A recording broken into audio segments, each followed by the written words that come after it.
तो सर बहुत-बहुत स्वागत है हमारे यूट्यूब चैनल पर। सर काफ़ी एक्सपीरियंस सर्जन हैं और जयपुर में काफ़ी सालों से प्रैक्टिस कर रहे हैं।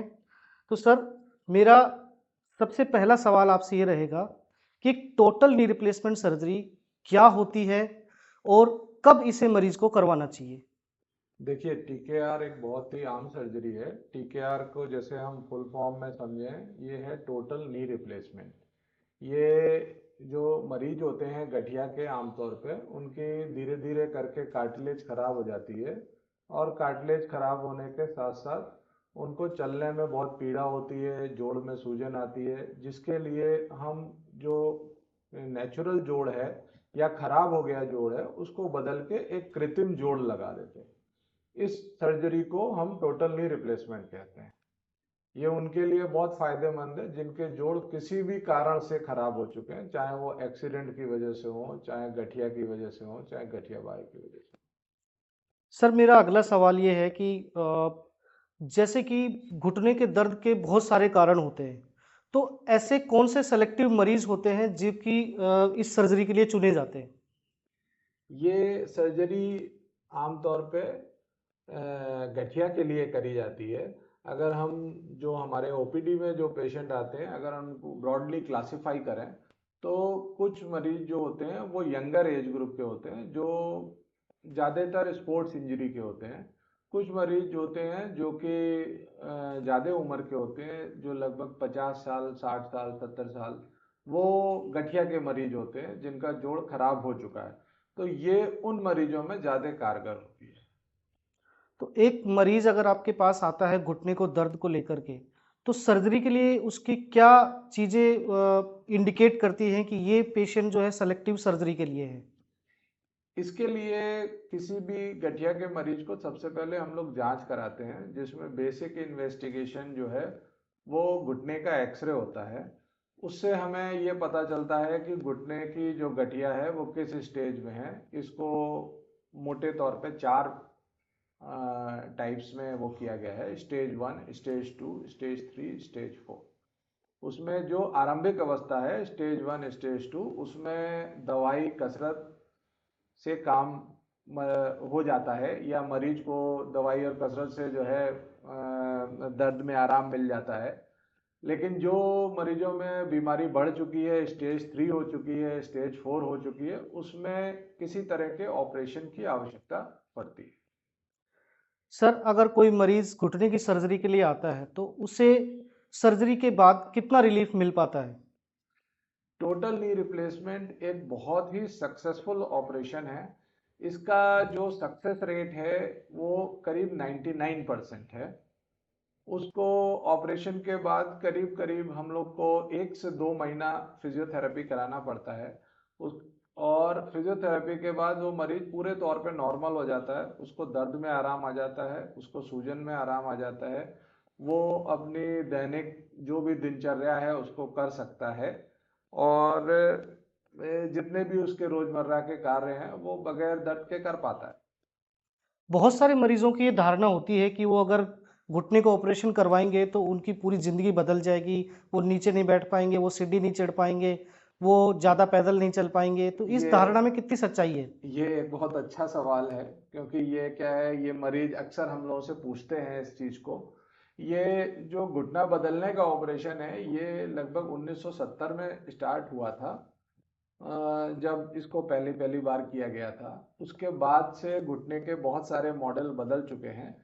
प्रेजेंट कंडीशन में आज की तारीख में जो हम लोग जोड़ प्रत्यारोपण करते हैं या घुटने का प्रत्यारोपण करते हैं, उसमें हम जो ज्यादा घुटने वाला, ज्यादा मुड़ने वाला घुटना है वही लगाते हैं। तो अभी जो लेटेस्ट मॉडल्स हैं उसमें अच्छा मूवमेंट मिल जाता है, मरीज पालती मार के भी बैठ सकता है और नीचे भी बैठ सकता है। मेरा सर अगला सवाल आपसे ये है जो लगभग सभी मरीजों का सवाल है और आपसे पूछते भी होंगे कि एक घुटना बदलवाने में मरीज़ को कितना खर्चा वहन करना पड़ता है? ये सर्जरी जो है, अब इसमें क्या है कि गवर्नमेंट गाइडलाइंस में आ गया है, इम्प्लांट के रेट जो है वो फिक्स हो गए हैं। तो काफ़ी एक रीजनेबल रेट पे हो जाती है। इसमें एक घुटने के ऑपरेशन में करीब 1.25 लाख से 1.5 लाख के आसपास खर्च आता है। और ये इस बात पे भी निर्भर करता है कि मरीज अस्पताल में किस तरह का रूम लेता है, जनरल वार्ड लेता है या प्राइवेट रूम लेता है या डीलक्स सूट लेता है।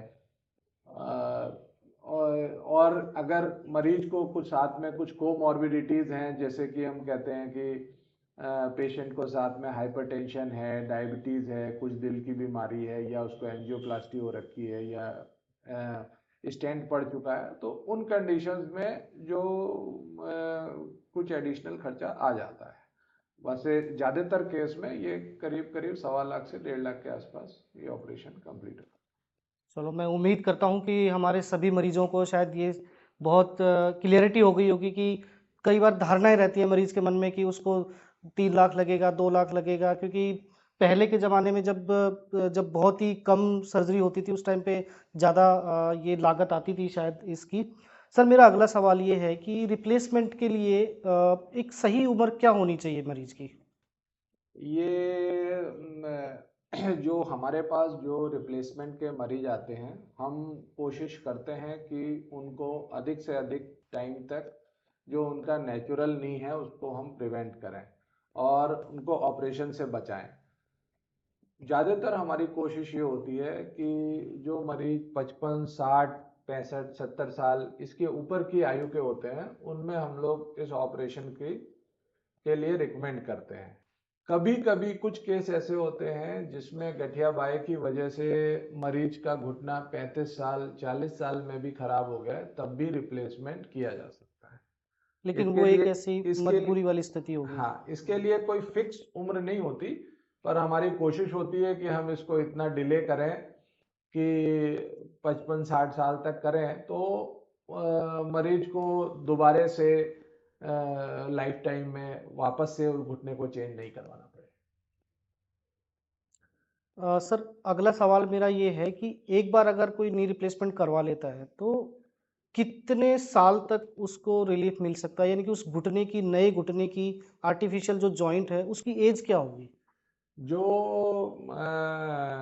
ये नी रिप्लेसमेंट में जो हम लोग घुटना डालते हैं वो यूएस एफडीए अप्रूव्ड इम्प्लांट है, और उसमें जो घुटने की लाइफ हमें मिलती है वो करीब 15 से 20 साल तक मिलती है।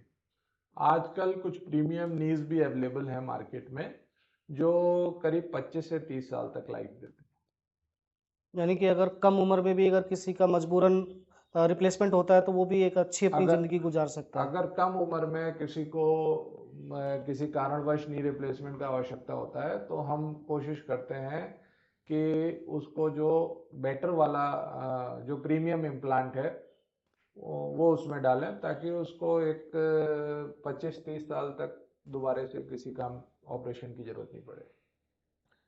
सर, अगला सवाल हमारे मरीजों की तरफ से मैं पूछ रहा हूँ कि फिजियोथेरेपी की क्या इम्पोर्टेंस है, कितनी इम्पोर्टेंस रहेगी इस सर्जरी के बाद में? फिजियोथेरेपी बहुत इम्पोर्टेंट है। इसमें क्या है कि जैसे किसी भी मरीज का घुटना खराब होता है आर्थराइटिस से, तो घुटना खराब होने के साथ साथ वो मरीज धीरे धीरे उस जोड़ का उपयोग कम कर देता है। जैसे जैसे वो जोड़ का उपयोग कम करता है, घुटने के आसपास की मांसपेशियां कमजोर हो जाती हैं, वीक हो जाती हैं। नी रिप्लेसमेंट होने के बाद घुटने के दर्द उसका खत्म हो जाता है, अलाइनमेंट प्रॉपर हो जाता है, पैर सीधा हो जाता है।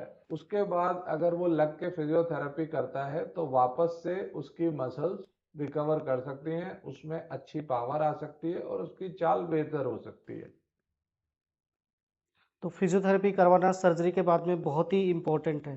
सर ने जरूर। बहुत फिजियोथेरेपी की इम्पोर्टेंस पे एक शॉर्ट डिस्क्रिप्शन आपको दे दिया, लेकिन अगर आपको फिजियोथेरेपी की इम्पोर्टेंस को पूरी डिटेल में जाननी है तो इस वीडियो के डिस्क्रिप्शन में मैं लिंक दे दूंगा। हमने पहले इसके बारे में एक डिटेल में वीडियो बनाई हुई है फिजियोथेरेपी की इम्पोर्टेंस के बारे में। सर, बहुत बहुत धन्यवाद, आपने हमारे दर्शकों को एक बहुत इम्पोर्टेंट जानकारी दी। अंतिम सर, मैं ये पूछना चाहूँगा, कोई पेशेंट कहीं से भी अगर आ रहा है तो आपको वो कहाँ और कैसे कांटेक्ट करे? मैं जयपुर में श्री आदित्य हॉस्पिटल में अवेलेबल हूँ, और इस वीडियो के लास्ट में मेरे कॉन्टैक्ट नंबर्स आपको मैं दे यस, दूंगा, वो आप शेयर कर दीजिएगा। जिसको भी अपॉइंटमेंट के लिए बात करनी है उन नंबर पे बात कर सकता है, या अपनी रिपोर्ट्स को व्हाट्सएप कर सकता है और मेरे से डिस्कस कर सकता है।